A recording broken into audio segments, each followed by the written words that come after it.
Christopher Martin, lantarang inamin ang pagkakagusto kay Kathryn Bernardo.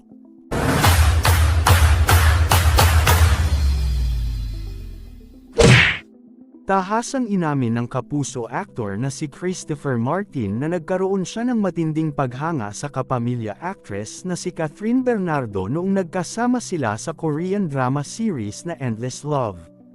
Inamin ni Christopher Martin ang totoong pagtingin niya kay Kathryn Bernardo noong maging guest siya sa podcast na Surprise Guest with Tia Archangel noong nakaraang April 3, 2024.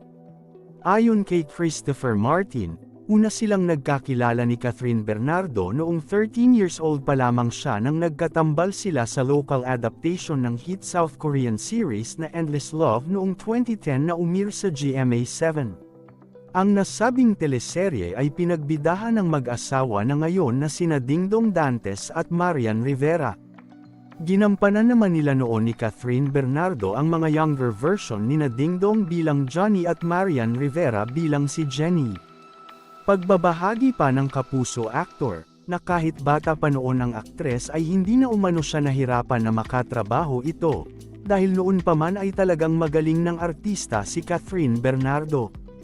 Naging natural din umano ang kanyang pag-arte at ang kuha sa ilang mga eksena nila ng aktres dahil totoong nagkagusto siya rito. Subalit walang alam si Kathryn Bernardo sa kanyang nararamdaman.